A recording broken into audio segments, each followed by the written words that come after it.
you want to click? Thank you, Kerry. I'd just like to say that I think, what Kerry's done is terrific. I think that looking at the things and the way I look at things, we've got to kind of understand and embrace and be simple about things. And there's so much complexity in the world. And I think that the initiative to have an Industry for Good Alliance is terrific because it provides that global framework and it allows us to put together those tools that are significant for people in the industry. And I guess I've been a part of the GSA since my days at Teleperformance way back in 2010.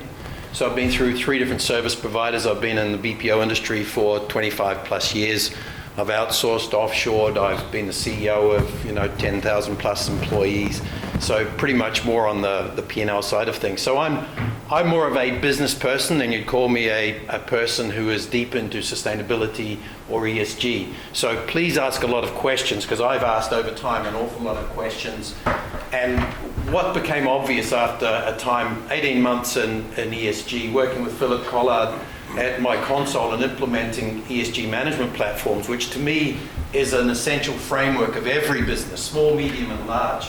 It's about coalescing all of the elements of environmental, social, and governance into a management platform, a workflow, a process tool. So that's the aspirational goal of any business. As important as ERP or CRM or your Salesforce system or your financial system, you need to understand how you've got to build a culture of ESG in a business. But the first step is to understand where you're at, right? And if you add that to the ecosystem that says you have a value marketplace where you've got buyers and sellers, and you can hear a lot of noise about a great deal of things. I think I got first involved when Kerry was working with both the supply side and the buy side, and probably more on the buy side, and asking what questions are service providers being asked by the procurement companies. And it was really quite all over the place in terms of where it was at. And it was a real struggle to start saying, okay, well, we've got inside of the My Console platform, we've got the assessment engine, but you need the question sets. So we spent a long time and a lot of sources, whether it's in frameworks or standards or different suppliers, different procurement companies, a great deal of places where we went out and found what are the questions that suit this industry. So the upshot is for FormIGA, we've created the FormIGA Service Provider Sustainability Index, and this is the website which is now fully operational and available to be used. And I think the important question, and what I've found most of the time, is about companies who are in the procurement mode, who are saying, well, we've got to assess our service providers. We also should be fair to the small, to the medium, and to the large organizations, that they've got a fair crack at how they can provide and be our service provider. So what you've got here is something that is by the industry, for the industry. And I think this is really an absolute first. And if you look at that and says, this is our industry, this is the global technology business service industry, where the significance of an assessment to allow people to benchmark service providers is critical, but it's got to be in such a way that it's thorough enough that you can understand that you are measuring those service providers in a way that is for the good of all of us. And so like those ants getting across there, I mean, it's about saying, we're on two sides here. We're in a buyer supply side, but work together because it's for the good of what we're trying to achieve. And by the way, I thought that exciting thing is that, did you know that ants have 2 stomachs? They have one for themselves and one for others. Isn't that wonderful? That's wonderful. So there are assessments in the industry, right? And so you've got to look at that and say, well, it's very easy to go to what would be a global de facto standard. But what you've got here is something that with FormIGA, with IOP, with GSA, this is not just an assessment, it's an index, right? And the use of index means that as we build more assessments, we start to understand the benchmarking globally across the industry. Where are we weak? Where are we strong? How can we help? So you start to get the insights and analytics over time. So as we start to build this up, you're going to see from Kerry and from Debbie, you're going to see quarterly reports which are talking about the state of the industry, where people are weak, where are we strong. And I'll tell you right now, the most exciting thing and the scary thing for this industry, where ESG has been all about environmental, right? All of the standards, everything is chasing what's going on. But guess what's going to be bigger than all of that? AI, right? AI is sitting there now, and particularly for this industry where it impacts hugely governance and social, right? Massively, right? It continues to be an issue in environmental, but for this industry, wow, we got to be, get our skates on and understand, are we doing right by our organizations to do all of those things, whether you're on the buy side or the sell side? So this index, it's simpler than anything we've seen because we had the advantage of looking at others, but it's more comprehensive, right? It's organized by business function, and to me that was important.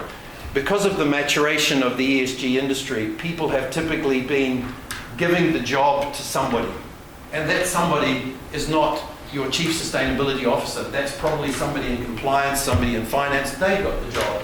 But the way we've designed this and the way we run the process to extract the information to get the assessment done is we like to run it by the departments of a business that actually know, right? HR is clearly the biggest. If you look at compliance and IT, huge for AI now. Supply chain, all of the things you need to understand that you're doing, and the ESG specialization. It's also weighted 60% on social sustainability. That is our industry, right? So you're seeing something that is customized. It's for this industry. It's a global benchmark. It's not part of a factory of huge numbers of industries. That is for this industry. The scores are not made public, right?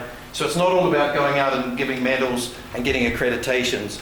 This is all about saying this is for us, and this is for the community that needs to benchmark the service providers and understand and get people on an equal footing. As I mentioned before, really comprehensive surveys. And the great thing is, people will say, well, we did this assessment, what next? Right? So we've kind of done this back the other way that says, we understand the aspiration of every business is to have a culture of ESG in the business. Doing the assessment is really the start, right? So as you go through the assessment, and particularly as a service provider, every service provider, small, medium, and large, so then say, well, what tool do I have to be able to set targets and goals and monitor my progress every month? How do I build this into my organization? How do I set budgets?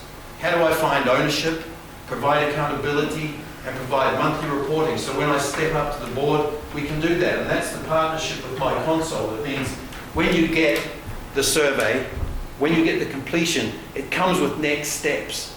It shows you what you can do to improve. And this is that symbiotic relationship between procurement and the service providers. They can work together to improve what they've got. It's your existing supplier network, right? Work with them. Have them go through this assessment. They will then understand where the gaps are, right? And then you can work with a platform to go through and move forward from there.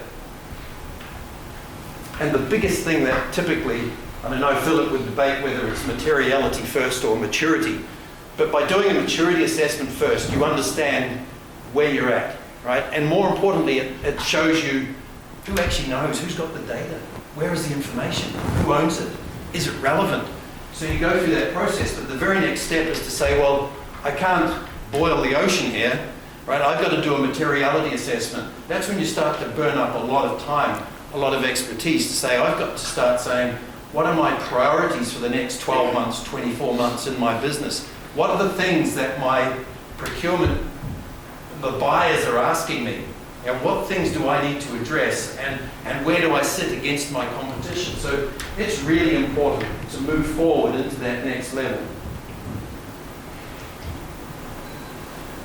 We were, this is just a snapshot of, and we'll look at that later as we go through. We can show you what the digital assistant from GSA, which is courtesy of Open Dialogue AI.ai. And this allows you, whilst filling in the questionnaire, to go into the digital assistant and ask questions. You can copy and paste a question, go into the chatbot, and you can learn more information. You can hover over a question, you get tooltips. So this is just showing you a little bit of a view that says we've got a digital assistant, we have question tips, easy to share an answer, there is a single point owner, and it's designed by a business function. So we can take a look at that. I think that was it. Right. So I actually worked for Sutherland Global Services. I worked for Teleperformance. I worked for T-Tech over the years. And we're really delighted to say that Sutherland is a pioneer partner in doing the Service Provider Sustainability Index. So what we're going to move on to is just a little bit of a view of what they did and what some of the outputs might look like. Obviously, we can't share the data because it's their private data. But does anybody have any questions on ESG, sustainability, any of these sorts of aspects? I'm sure there must be. Before we just look at that. Just on the index, so I'm just wondering, is there going to be categories like they have in Gartner Magic Quadrants and things like that? Are the service providers going to be assessed and will they be placed in some sort of a category within the index? Or? Not by name. Oh, okay. So I think that, yes, it's quite possible to look at that. You could look at a Magic Quadrant and see where are the greatest achieving. What is going to be more likely is that FormIGA will be looking at saying, what is the strength of environmental versus social versus governance? What is the ability to manage AI, for example, and how it's impacting these elements? So I think it's going to compare the trends, and it's going to also benchmark where typically people are at. And I think it's going to give the ability to show that the experience of the wider group understands what standards are being adhered to, what frameworks are being used. So it's really taking a more collective approach to that. Actually, and a build on that is the intention is not for it to be a name and shame index, because I think that will put people off actually participating when they don't know how well they're going to be performing. But if you're performing well, you absolutely make a song and dance about it. So you'll have your results, and if you're position number one, I'm hopeful you want to go out there and tell the whole world that you're in position number one. But if you turn out to be in position number 350, we're not going to be revealing that. But we will let you know that you're 350 and you've got to move quickly to move on up. So it is a promotional positive, but it's not a name and shame index. And I think it's important to note that there are a lot of assessment tools out there. Different organizations have different reasons why they might use a different assessment tool. And I think that's just fine. And I always say that just as there are many standards, there are many frameworks. And it's always confusing to know which you should do. And I just always go back and say, the only standard that you should have is your own standard, right? And that you can then address any of those surveys that come along. So if you're dealing with a French buyer, an American buyer, they might have a different view. They've got some other thing that they want to do. They've got something they built themselves. That's just fine. But if you've gone through here what is a comprehensive set of questions, if you've gone through this process, you've understood the ownership in the organization, you've understood who's had to answer the questions, you've got so much material that every RFP that comes in as a service provider, you've got those answers ready-made. So it's cutting down your work effort a lot. You may have to do multiple assessments. That's not a problem, right? This is all about building a culture for ESG, which is so critical. And underneath the whole SDGs and the sustainability goals and what used to be corporate social responsibility, we have this thing called ESG. And ESG is nothing more than the policies and procedures that a company needs to adhere to implant in their business to avoid risk and to enhance opportunity. So it's all about coalescing all of that big lake of information to a point where you can use it for competitive advantage or being responsible in your supply chain. So the good thing is you can't read any of this because that belongs to Sutherland. But what you look at is saying that we provide a very maturity report. Philip, I think it was how many, 24 pages? So it gives you a scoring. So it shows you where you're at in terms of your overall score. You'll see here this particular client is into, if you're aware of EcoVadis, which is probably the world global leader or de facto in terms of 120 different industries. So you can see it's across absolutely everything. But this nudges them into the gold standard. So they're probably not too worried that we'd show this up here. But they've and we'll go through that in this example. You know, they, as a group, we then pull out the spider graphs, which look across your environmental, your social governance, and most importantly, it pulls out those weaknesses. It shows the strengths. It shows your scoring by these areas. The overall service provider sustainability index is 214 questions.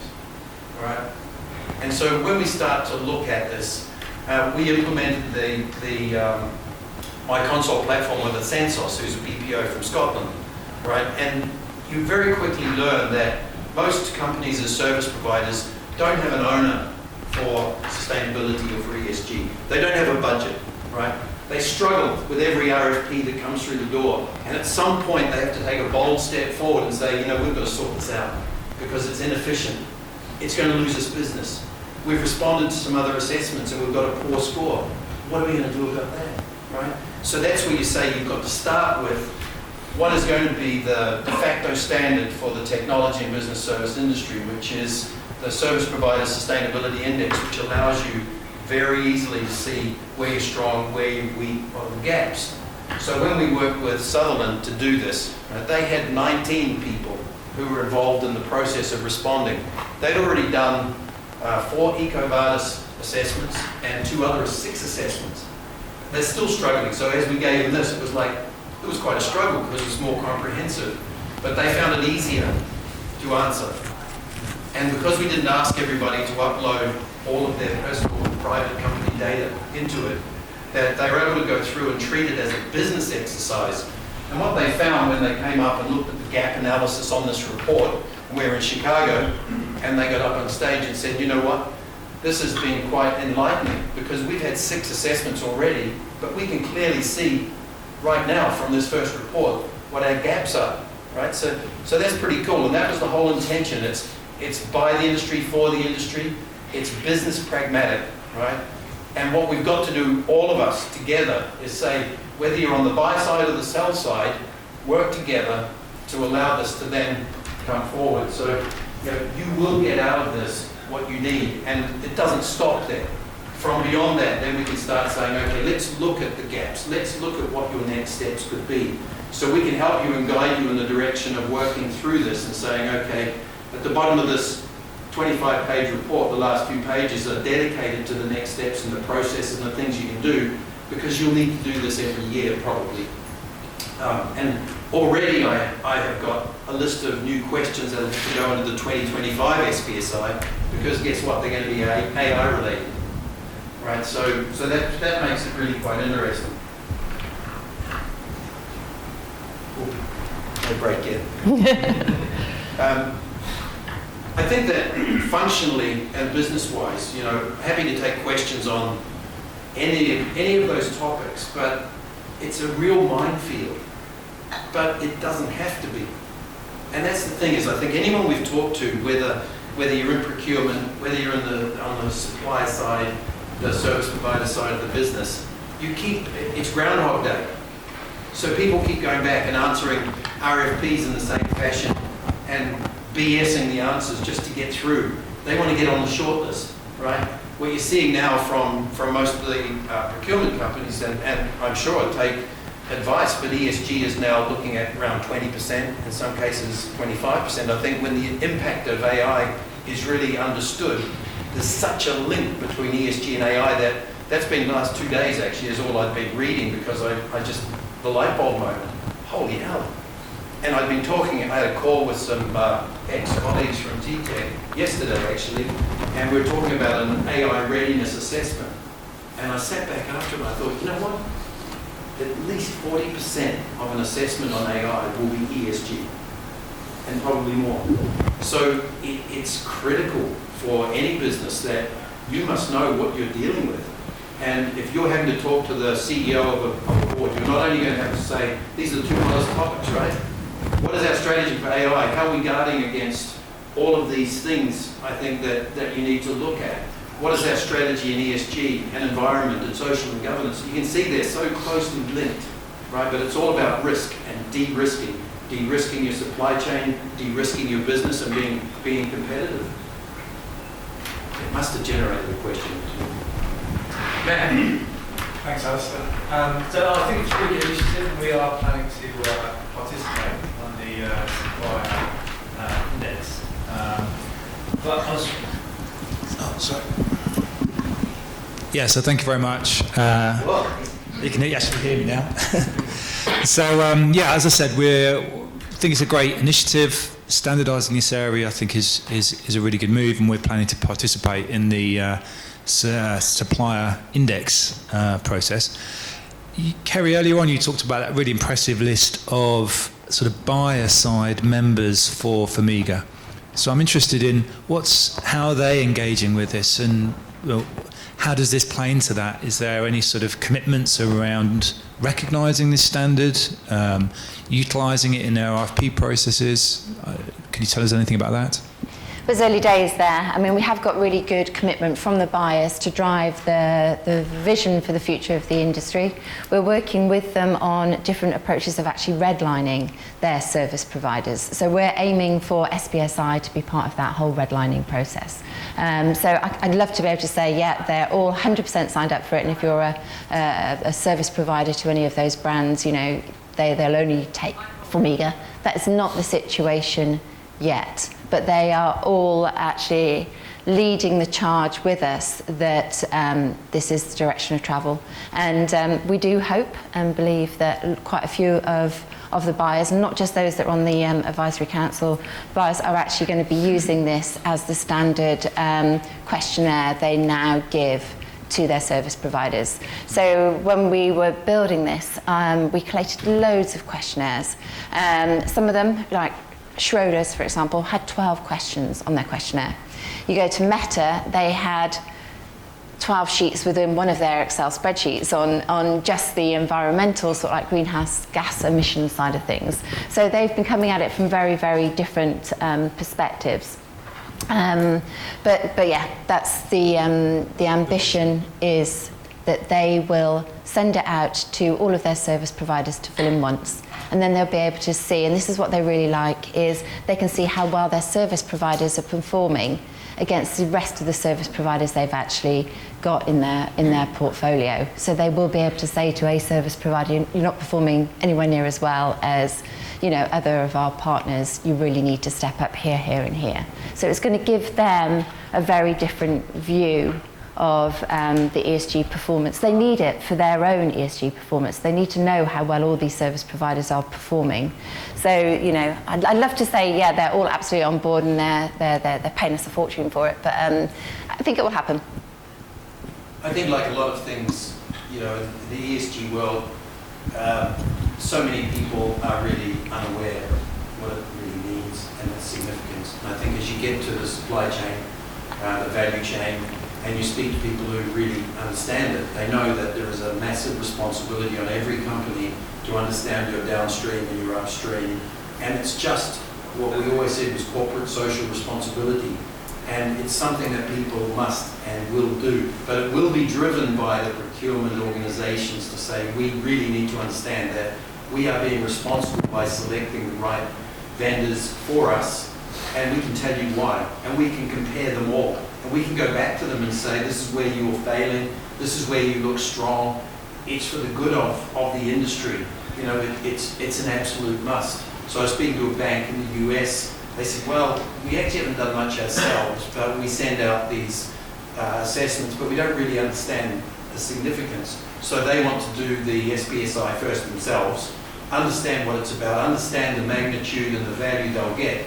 Then they'll feel proud to be able to go out to their vendor community and say, right, we've been through this now, we understand it.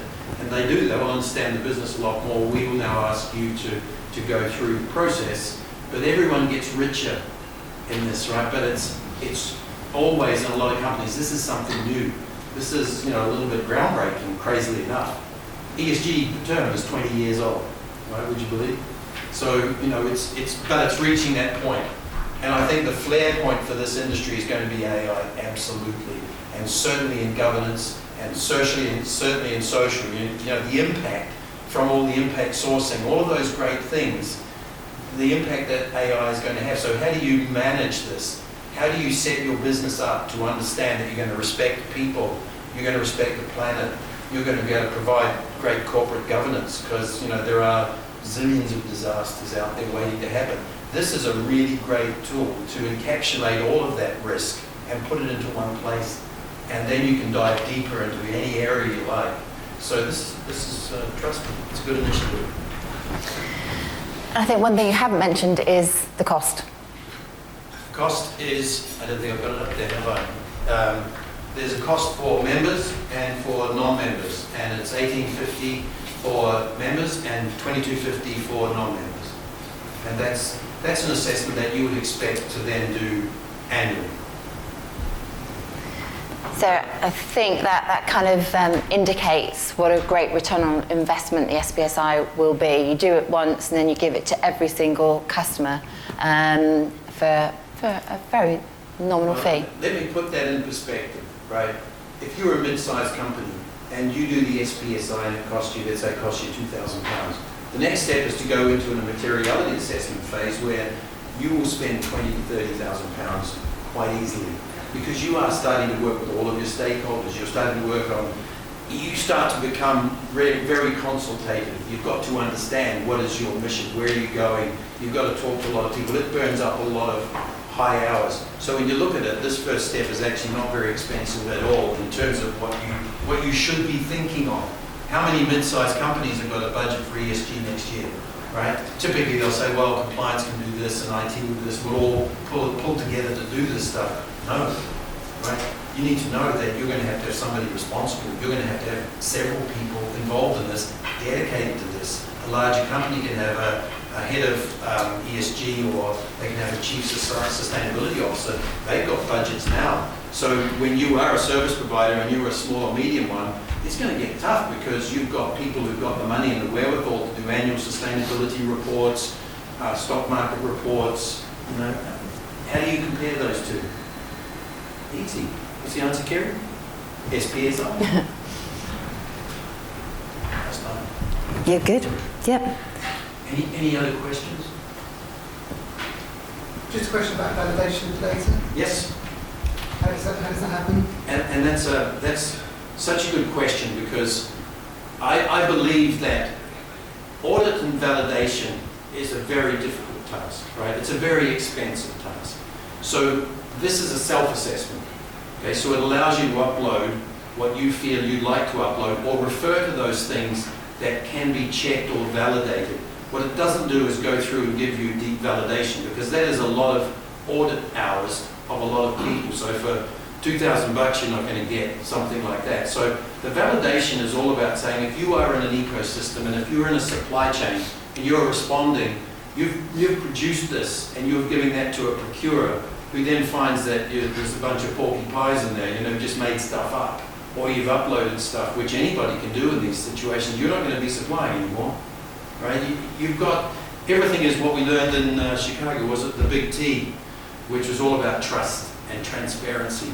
And this is all about a trusted relationship and a trusted environment. If you are doing the SPSI and you're putting what you know to be the truth, and if you're referring to your modern slavery policy, you've put a link, you've put in whatever you want, it can be checked by the procurement organization. You can go in and poke holes in those sort of things. But it's not an audit, and it's not a certification and validation at this stage. Maybe sometime we can do something like that. I know Kerry's got plans in other areas to do that, and to validation, but not for this. Not yet, yes. Cool. Right, any other questions? No, I reckon that you're perfect timing. Thank you very much for that, Alistair. And we will now go to a break. Wonderful, thank you.